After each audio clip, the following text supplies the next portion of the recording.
Hello दोस्तों, स्वागत है आपका अपने चैनल जेम स्टडिंग पर। आज की इस वीडियो में हम देखेंगे BA program first year first semester के ईवीएस इन्वायरमेंटल स्टडीज के एक इम्पोर्टेंट क्वेश्चन को, जो कि कुछ इस प्रकार से है कि हम तकनीकी दुनिया में रह रहे हैं। उदाहरण देते हुए चर्चा करें कि हम विभिन्न पर्यावरणीय समस्याओं को हल करने में प्रौद्योगिकी का उपयोग कैसे कर सकते हैं। वर्तमान अनुप्रयोगों के साथ कम से कम 5 उदाहरण लिखिए। ठीक है, इसमें मेनली हमसे ये पूछा है जो पर्यावरण में जो समस्याएं उत्पन्न हो रही है उसका हल हम प्रौद्योगिकी के माध्यम से कैसे कर सकते हैं। तो चलिए अपने आंसर को देखते हैं हम फटाफट से। देखिए, प्रौद्योगिकी। वैसे तो प्रौद्योगिकी के विकास के कारण हमारे पर्यावरण को नुकसान ही पहुंचा है, लेकिन आज ऐसी भी प्रौद्योगिकी आ चुकी है जिससे पर्यावरण समस्याओं को हल किया जा सकता है। फर्स्ट हम देखेंगे इसमें स्मोक टावर। ठीक है, दिल्ली देश की राजधानी में लगा पहला स्मोक टावर। मुख्यमंत्री अरविंद केजरीवाल ने इस स्मोक टावर का उद्घाटन किया। इसकी ऊंचाई 24 मीटर है। यह प्रति सेकेंड 1000 क्यूबिक मीटर हवा को साफ करेगा। टावर के जरिए 1 किलोमीटर के दायरे में हवा साफ रहेगा। स्मोक टावर में 40 फैन लगाए गए हैं। इसके अलावा 5000 एयर फिल्टर लगाए गए हैं। इसे बनाने में आरसीसी और स्ट्रक्चर का प्रयोग किया गया है। टावर ऊपर से ही हवा को सोख लेगा और फिल्टर हवा को नीचे जमीन पर छोड़ देगा। यह तो एक ऐसी तकनीक है जिससे वायु प्रदूषण बहुत कम होगा। तो देखिए गाइस, हुआ ना एक पर्यावरणीय समस्या कम। कौन सी? वायु प्रदूषण की। तो चलिए अब अपना अगला देखते हैं हम। इलेक्ट्रॉनिक बसें। ठीक है, इलेक्ट्रिक बसें, ये बसें बिजली से चलने वाली बसें हैं। अभी कुछ दिनों पहले दिल्ली की सड़कों पर 300 इलेक्ट्रिक बसें उतरी हैं। ये बसें जीरो एमिशन बसें हैं। इनमें हमारे वातावरण में शोर या ध्वनि प्रदूषण नहीं होगा और ये बिजली से चलती हैं तो धुआं भी नहीं छोड़ेगी, जिससे ध्वनि प्रदूषण के साथ साथ वायु प्रदूषण भी नहीं होगा। इन ई बसों को 1 से 1.5 घंटे में चार्ज किया जा सकता है। सिंगल चार्ज में ये न्यूनतम 120 किलोमीटर तक का सफर तय कर सकती है या कर सकेगी। साथ ही इसकी बनावट कुछ इस प्रकार की है कि वे इसमें विकलांग लोग भी आसानी से चढ़ सकेंगे। एक अच्छी बात यह भी है कि लोग दिल्ली सरकार के दैली ऐप से इन बसों के लिए टिकट बुक कर पाएंगे। कुछ दिनों में 1500 बसें और सड़कों पर उतरेंगी। अब देखिए यहाँ पर लोग आसानी से, जो विकलांग लोग हैं वो आसानी से कैसे चढ़ सकते हैं। ये बस है, ठीक है, ये इलेक्ट्रिक बस है जिसे हम चार्ज करके चलाते हैं। तो देखिए जो यहाँ पर ये चीज है ना, ये यहाँ से जो विकलांग लोग हैं वो आसानी से इसमें चढ़ सकते हैं। ठीक है, ध्वनि प्रदूषण नहीं करेगी, साथ साथ वायु प्रदूषण नहीं करेगी, पर्यावरण समस्या का हल होगा। ठीक है, किसके माध्यम से हो रहा है? ये प्रौद्योगिकी के माध्यम से। अगला देखते हैं हम अपना इको फ्रेंडली पेन तकनीक। यदि हम देश में निकलने वाले प्लास्टिक कचरे की बात करें तो वह लगभग 56 लाख टन है। यदि इसे रिसाइकल करने की बात करें तो सिर्फ 1000 टन प्लास्टिक ही रिसाइकल हो पाता है। केंद्र और राज्य सरकार इससे निपटने के लिए उपाय खोज रही है, वही आम लोग भी इससे निपटने का रास्ता ढूंढ रहे हैं। छत्तीसगढ़ के बस्तर में इको फ्रेंडली पेन का निर्माण किया जा रहा है।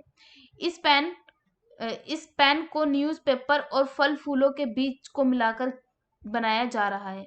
इस पेन के ऊपरी सिरे पर जो बीज डाला जाता है उससे, जिससे इसका उपयोग करने के बाद इसे फेंकने से फल फूल उग जाएंगे। ये हरियाली तो लाएगी, साथ ही छोटे पैमाने पर ही सही प्लास्टिक के उपयोग को भी कम करेगी। इसमें बीज होते हैं जिससे जमीन में अपने आप फल फूल उग जाते हैं। देखिए पेन का स्ट्रक्चर कुछ इस प्रकार से है। ये बनाया गया है कागज, ठीक है, कागज से बनाया है। देखिए ये इसका ढक्कन बना रखा है और जो ये चीज है ना, ये देखिए, ये इसके अंदर क्या कर रखा है, कोई से भी बीज लो और इसमें डाल दो। पीछे का हिस्सा जो होता है पेन का, वहां पर, ठीक है। इससे क्या होगा, जब आपकी स्याही खत्म हो जाएगी और आप पेन को फेंक दोगे तो क्या होगा, जमीन पर थोड़ी मात्रा में ही सही पेड़ उगना आरंभ होंगे, जिससे क्या होगा, पर्यावरण में प्रदूषण नहीं, प्लास्टिक प्रदूषण कम होगा। ठीक है, प्लास्टिक की मात्रा कम होगी अगर आप इको फ्रेंडली पेन बनाकर उसका उपयोग करें। ये कागज से बनता है और इसके जो ऊपरी सिरा होता है उसके ऊपर हम बीज डाल देते हैं, जिससे प्लास्टिक कम होता है, साथ साथ में हरियाली भी आती है। ठीक है, तो इससे क्या होगा, पर्यावरण की समस्या कम होगी। अब देखें यहाँ पर ये जो ग्रीन वाला, ये पालक, पालक का बीज यहाँ पर डाल दिया। ठीक है, रूबी क्वीन का बीज यहाँ पर डाल दिया, है ना।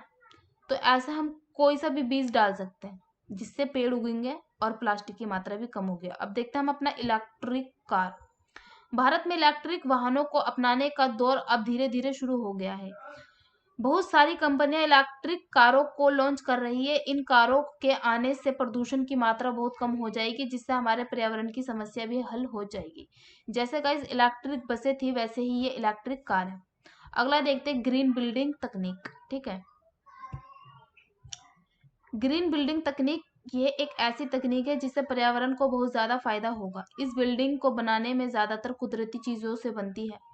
हरित भवन एक ऐसा भवन होता है जो अपने डिजाइन, निर्माण या संचालन में जलवायु संबंधी नकारात्मक प्रभावों को कम या समाप्त करते हुए हमारे जलवायु और प्राकृतिक वातावरण को सकारात्मक प्रभाव पैदा करता है। दुनिया भर के इसके लाभों को देखते हुए भवनों को बढ़ावा दिया जा रहा है। ये जलवायु परिवर्तन, स्थायी संपन्न समुदाय का निर्माण और आर्थिक विकास के संबंधित करने वाले वैश्विक लक्ष्यों की श्रृंखला को प्राप्त करने की गति प्रदान करता है।